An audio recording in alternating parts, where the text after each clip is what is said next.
Información porque este miércoles la ONU votará una resolución sobre el bloqueo de Estados Unidos a Cuba. Compartimos una entrevista exclusiva aquí en Visión 7 Latinoamérica con el embajador de la isla en nuestro país.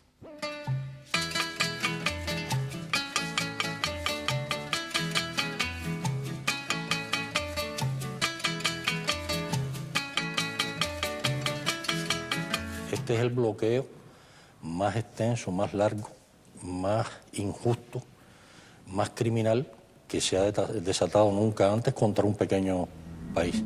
La Asamblea General de Naciones Unidas votará este miércoles y por 18º año consecutivo una resolución referente al cerco impuesto por Washington contra Cuba desde hace casi 50 años. Realmente dolorosa. Aramis Fuente Hernández habló sobre el origen y la razón del bloqueo, al que consideró criminal, solo comparable cuando dos países están en guerra. Y uno se pregunta, bueno, ¿y cuál es la razón? ¿Por qué? La única explicación que le puede encontrar a eso es el temor al ejemplo que puede estar dando Cuba, o que Cuba puede dar. Porque Cuba no representa, ni representó, ni representa un peligro para Estados Unidos en ninguna sección. El daño económico ocasionado a Cuba por esta política, según datos oficiales, supera los 96.000 millones de dólares, lo que significaría alrededor de 236.221 millones a los precios actuales del dólar norteamericano. Solo desde abril de 2008 a marzo de este año, la industria básica cubana perdió 62.900.000 dólares a causa del bloqueo. Un alto funcionario allá en el año 60 le elevó al presidente Eisenhower una propuesta partiendo de la base que no había ninguna fuerza política que pudiera enfrentar y derrocar al gobierno revolucionario cubano. Entonces sería necesario establecer medidas que crearan el desencanto, la desilusión, el hambre, las enfermedades en Cuba y que hubiera una reacción del pueblo en ese sentido. Algunas esferas que son mucho más golpeadas que otras. Estamos hablando, bueno, de la salud, por ejemplo, donde hay un impacto enorme. Niños, adultos, no tienen acceso a determinados productos, a determinados medicamentos porque no se pueden adquirir, porque son producidos en Estados Unidos. Cuba es un país al que ninguna de las organizaciones internacionales financieras le ofrece crédito. Cuba tiene todas las condiciones y todas las características para recibir una gran cantidad de turistas norteamericanos. En el año 1957 ya Cuba recibía 270.000, 280.000 turistas. El 85% de esos turistas eran norteamericanos. Sin embargo, con el bloqueo, todo eso se canceló.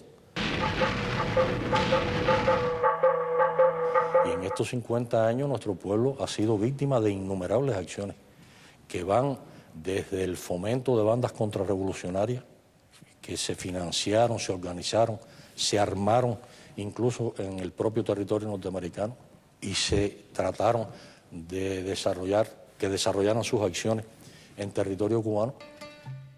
Esta nueva votación de la ONU sobre el bloqueo norteamericano a la isla será la primera con Barack Obama en la presidencia de Estados Unidos.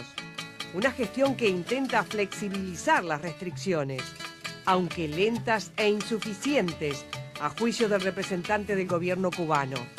En realidad, Obama pudiera hacer muchas cosas. Un presidente de Estados Unidos pudiera hacer muchas cosas para eliminar el bloqueo. De hecho, se han tomado algunas decisiones anunciadas en abril, un poquito antes de la Cumbre de las Américas. Ninguna de esas medidas han ido a incidir en la esencia del bloqueo. El bloqueo se mantiene intacto.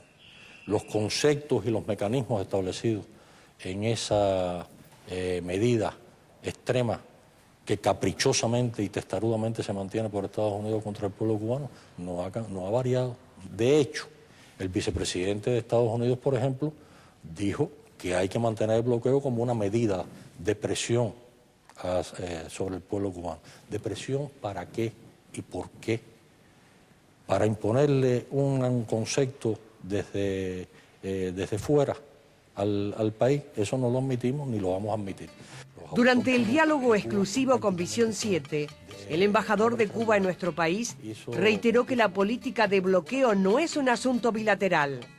No, no es una cuestión bilateral, como han querido demostrar y como quieren hacer ver.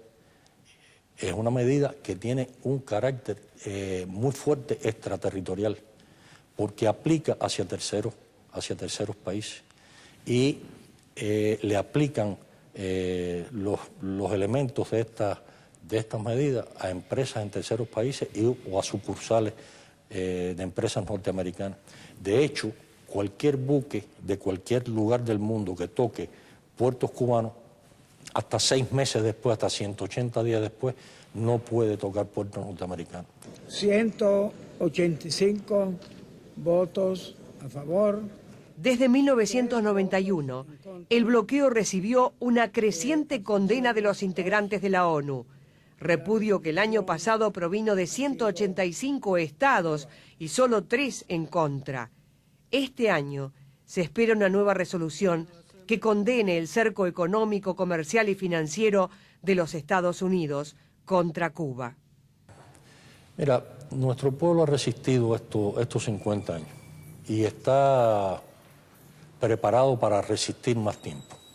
Mira, Cuba es un país que ha desarrollado, a pesar de estas medidas de bloqueo, una importantísima capacidad de producción de importantes medicamentos, por ejemplo. Con independencia de todas estas medidas, nosotros hemos logrado un altísimo nivel educacional y cultural en el país. Un país que, a pesar de todas las restricciones y del impacto tremendo que ha tenido esa política agresiva sobre él, ha sido capaz a lo largo de todos estos años de dar una demostración ejemplar al mundo de colaboración, de solidaridad. Miles y miles de técnicos y especialistas cubanos han prestado servicio en más de 120 países en el mundo, colaborando de manera desinteresada, con un total altruismo.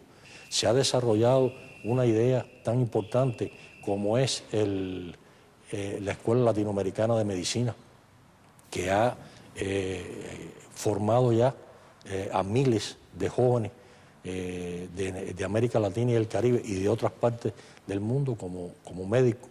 Y Cuba hace eso con un total concepto solidario y altruista, que no es que a Cuba le sobran los recursos, en Cuba no sobra nada. Lamentablemente estas políticas nos han llevado a situaciones muy duras, muy complejas, y compartimos lo que tenemos, no entregamos lo que nos sobra. ¿Qué está dispuesto a ceder Cuba para que finalmente se desbloquee? Y nosotros nos preguntamos por qué Cuba tiene que ceder, por qué hay que pedirle a Cuba que tenga que ceder y en qué tendría que ceder Cuba si Cuba es el país agredido.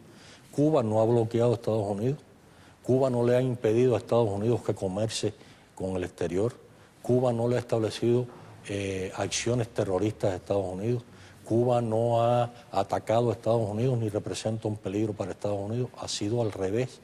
Entonces, el hecho de que nosotros estemos en la disposición de discutir y de sentarnos seriamente a analizar este tema no puede conllevar a que se le exijan por anticipado concesiones a Cuba, que no es el país necesariamente que tiene que hacerlo.